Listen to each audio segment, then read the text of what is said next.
Hello, everyone. My name is Jim Craig, and I'm the host of Goffstown Today, the local public affairs program brought to you by the Goffstown Democratic Committee. Our goal is to provide meaningful discussions of local and state issues important to the greater Goffstown community. Today, we're going to take a look at a subject that has been tossed around in the courts and in the legislature for many, many years, New Hampshire school funding. And to talk with us about that, we're fortunate to have Representative Dave Luneau from District 10 in Merrimack. Representative Luneau is Vice Chair of the New Hampshire House Education Committee, and he's also the Chairman of the New Hampshire Commission to Study School Funding, which was created by statute to research and study the issue and to present a report by January 2021, I think, to the legislature and to the governor. Welcome to Goffstown Today, Representative Luneau. It's nice to have you here. Oh, thanks very much, Jim. Really delighted to be with you today and to get a chance to talk to friends and neighbors in Goffstown. Good. This is, this has been going on since at least the 90s. This subject about school funding and all that, and we'll do our best to talk about it in a half an hour. But I'd like to concentrate on the commission that you are currently chairing. That was created, that was enacted by the legislature. And would you just start off by just telling us, who's on the committee and not so much names, but how is it composed of and how do you meet and that a little bit of that to start with? Sure, I can take you through that. And I think it's great, Jim, that you said it's been going on since the 90s, because you might even be meaning the 1890s. Because this has been an issue that's really sort of plagued New Hampshire for definitely for more than a century. And so the commission got started, like you said, by virtue of a bill that was rolled into the budget and signed by the governor, and it's really part of a three-pronged strategy to address school funding in New Hampshire. The first part actually came into place this past school year and restored the stabilization funds, which are so critical to districts across the state, particularly the most vulnerable districts across the state. And the second phase came into play this current school year. And I think most people who are sort of tied in with either school boards or select boards or budget committees realize that that districts across the state received an additional state grant based on their property valuations. So the communities with lower property values got additional funds to help provide some property tax relief, or to be used. Yeah. What kind of people are on this committees? What kind of expertise do you have? Right. And so the folks that are on the committee, there are 6 legislative members, 4 from the House, 2 from the Senate. We've got a former assistant or deputy commissioner of education. We've got a former commissioner of the Department of Revenue Administration. We've got 2 school superintendents, one that's worked up in the North Country, one that's down on the Seacoast, and we've got people that so there's a total of 16 on the commission, but people that definitely bring expertise in the public education realm. Okay. And how long have you been meeting? So we started meeting in January. We would have gotten a jump start on that, but as your viewers remember, there was a delay with getting the budget passed, so that didn't happen till about a year ago, and so we started in January, live meeting or in-person meetings at the State House complex, and that went through right around the time everything came to a halt for everybody through about early March, and then as we sort of tried to figure out how to develop a way to meet remotely.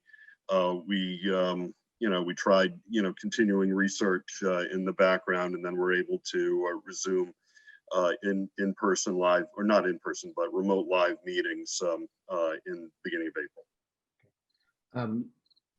So what is the, I don't know if if you're a better man than I am, if you can explain what the real problem with school funding is in New Hampshire.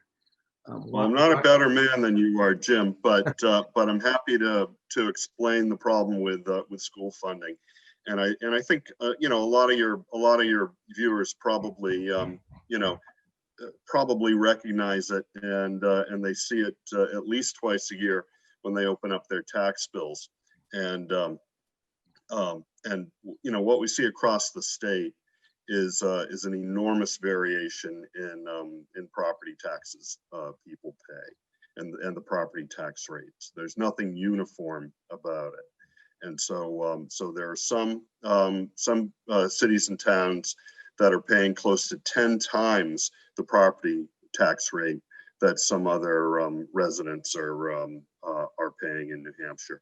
And what that's led to is really a hardship in their ability to generate the local tax dollars, which are really relied upon by schools to fund public education. Some people who've really sort of, and there's been a lot of people who've worked this issue, but the state of New Hampshire, has sort of costed out the cost of an adequate education at let's say about $4,000, and plus or minus a little bit, and that's nowhere close to what school districts like Goffstown or Hopkinton or Concord or anywhere are paying. So everything over and above that comes out of the local education property tax, and so it's all over the place in New Hampshire. So wealthier towns have more advantage because they can put more into their schools than property poor or poorer towns, correct? Right, and that's you've really hit the nail on the head, Jim. It's property wealth or property poor, and it doesn't really matter if it's a city or town that's got lots of expensive property or nice homes or lots of businesses, because it's when the denominator comes in, the number of kids that the number of students that is in that town and school district, because when you divide that total property valuation by a lot of students, that can change the math real quickly and cause property tax rates to be extremely high for some towns. Okay, and okay, so that's the basis of the problem. Well, that's one part of the problem. The other part of the problem that we really learned from the work that we're doing on the commission is that students across the state aren't really getting a fair shake in terms of the education that they're receiving, primarily in these towns that have lower property valuations. But one of the things that the commission learned recently, although New Hampshire as a state performs among the best in the country in terms of standardized test scores and outcome metrics, things like that, that's not true everywhere in the state. And so there's a real strong variation on it, where some schools are outperforming state average by a lot, and there's other school districts that aren't even anywhere close to state average outcomes. And the one that, and one that comes to mind is actually the largest district in the state, Manchester, is well below, really tragically well below state average.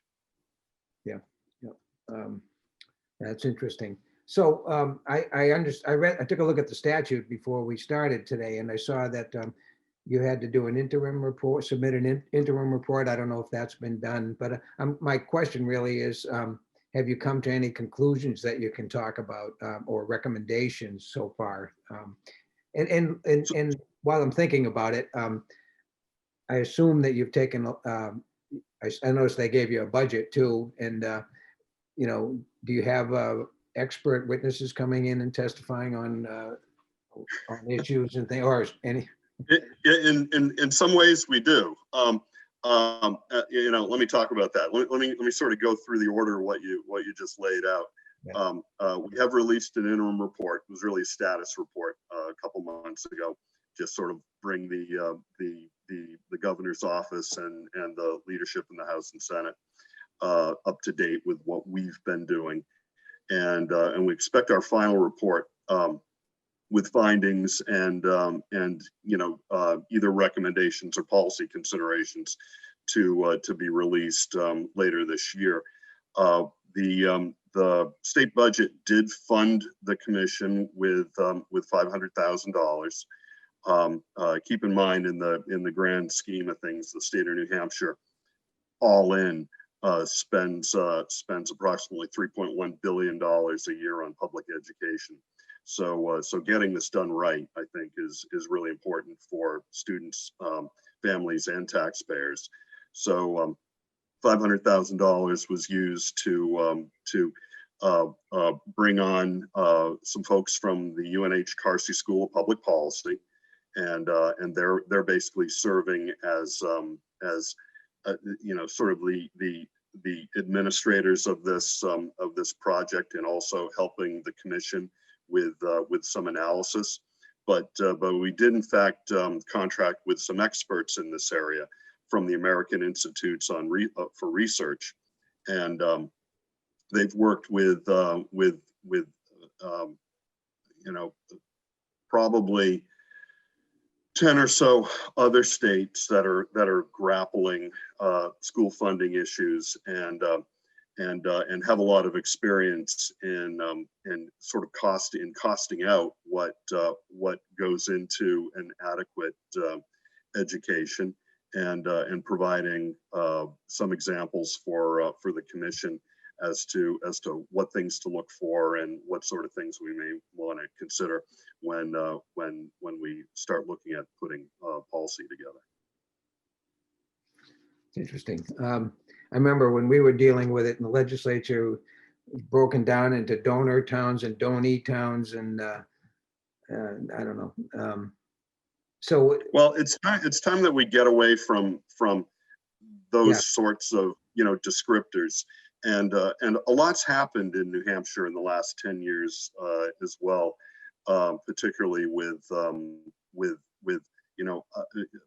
how the state of New Hampshire calculates equalized valuations, so that tax rates can in fact now be calculated to be uniform and fair. And these were a lot of the criticisms that I think came out, and rightly so, a decade ago. So do you have any prediction where you're going with where the commission is going, and where the future of school funding needs to go? Sure. So On the spot, but well, no, it's all right. I mean, we've had a lot of discussion on the committee. A real sea change, I think, in terms of looking at the cost of public education is really shifting away from inputs to outcomes, and the current model that the state uses for costing an adequate education, that $4,000 figure, basically looks at average teacher costs, student teacher ratios, how nice your library is, stuff like that, how many books you should have. And that's what the state says. Each child should cost $4,000 in New Hampshire to educate them. Yeah. Is that all the way through? Right. In all grades, or how does that work? Yeah. Yeah. Okay. Yeah. The current formula applies it the same for K through 12. The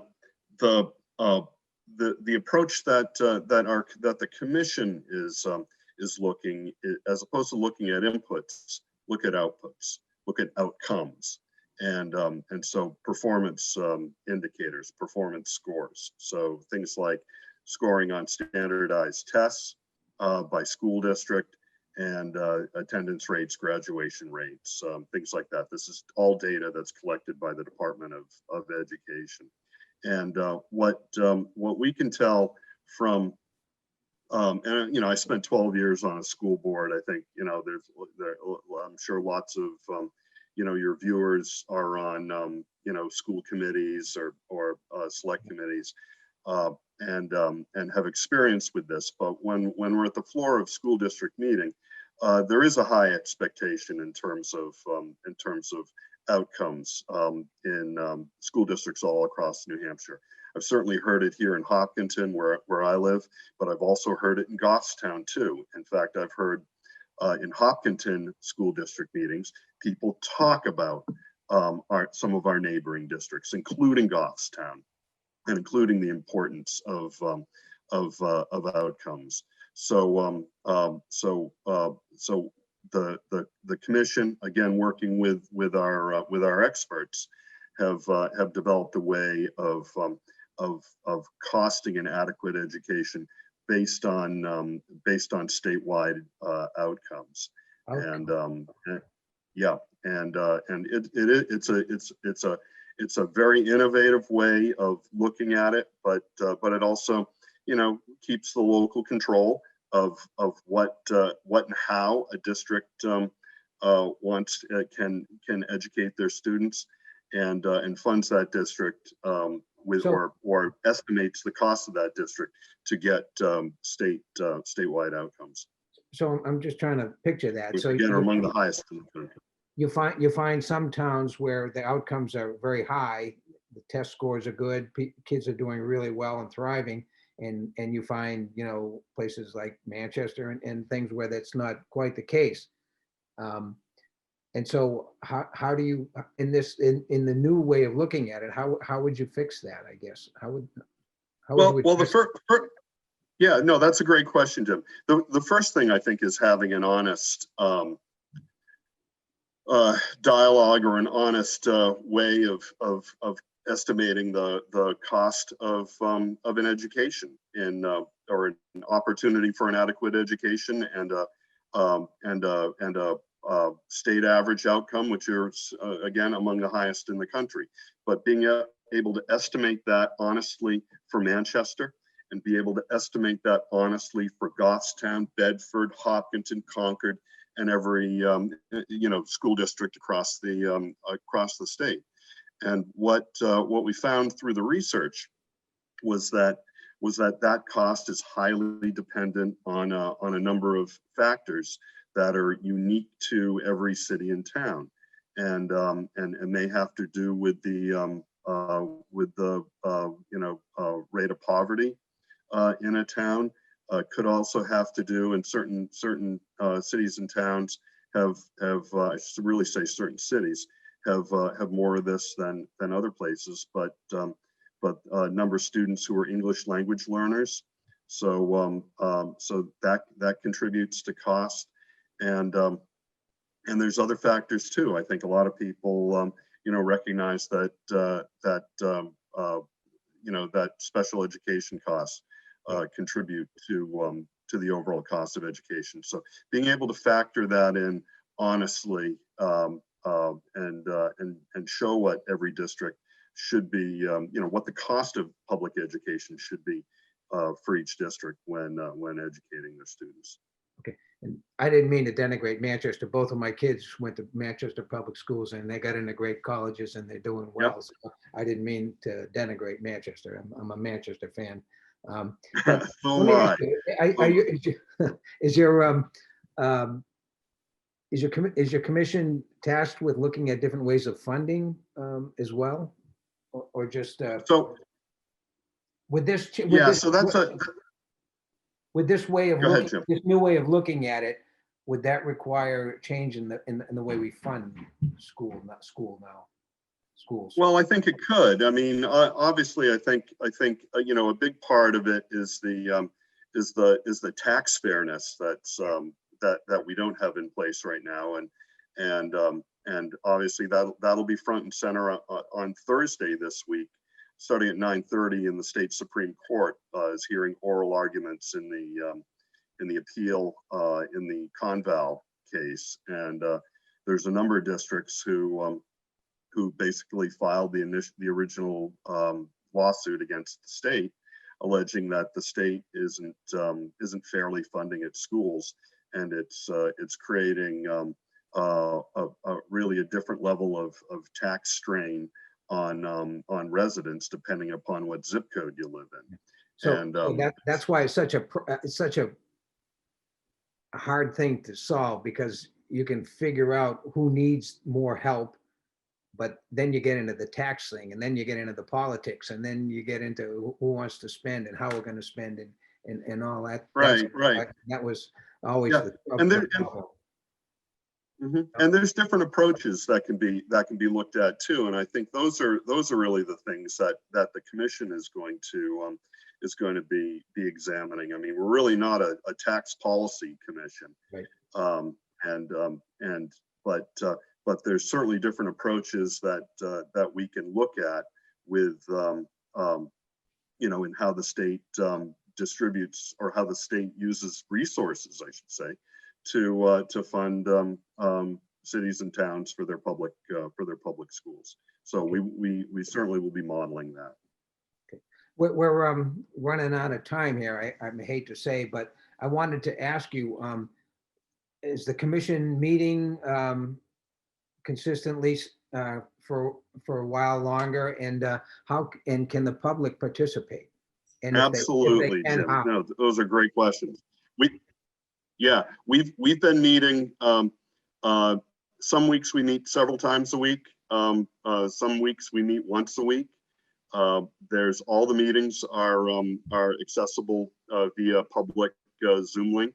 So the public can watch and listen to what we're doing. And at the end of our commission meetings, we open the floor to public comment. We also are running bi-monthly extended public comment meetings. So these are typically on Wednesdays. We had one last Wednesday. We'll have one again next Wednesday, where we reserve an hour for members of the public to let us know what's important to them, because that's at the end of the day, that's what's important to the commission. So I'd encourage your viewers to watch what we're doing and let us know what you think about it. The links to join these meetings, all of our meetings are posted in the House and Senate calendars. So you can go to the New Hampshire General Court website. So just searching on New Hampshire General Court calendar will bring that up, and you'll see the interactive links to join those meetings. Is there a link through the Carsey Institute as well? Yeah, there's a link on that. There's a calendar on the Carsey Institute on the commission webpage, which is hosted by the Carsey School, and so you can get those links there. You can also get the full array of Carsey Institute. Yep. People who might want to do this, yeah. So I'll just read off the link. It's Carsey, carsey.unh.edu/school-funding, and there's a resource page there too, with all of the reports, our progress report, the interim report that you referred to earlier. Also, our research consultants' final report is available for download there, and you can take a look at the conclusions that they've reached, the findings that they made. It's a lot of data deep dive, but this is a data-based, evidence-based task that we've got, and so your viewers can find all of that information, as well as the performance outcomes for every school district across the state, plus tons of other information. And they can get in to ask questions after the end of your meetings as well, correct? right? Correct. Okay. Yep.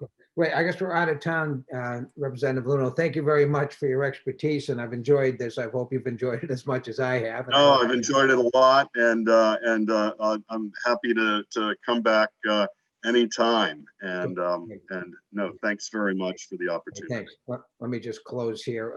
You can watch these programs here on GTV through the video pages of our website, goffstowndems.com, by searching for the Goffstown Democrats YouTube channel, or on our Facebook page, www.facebook.com/GoffstownDems. Please like and share them widely, and thank you for watching.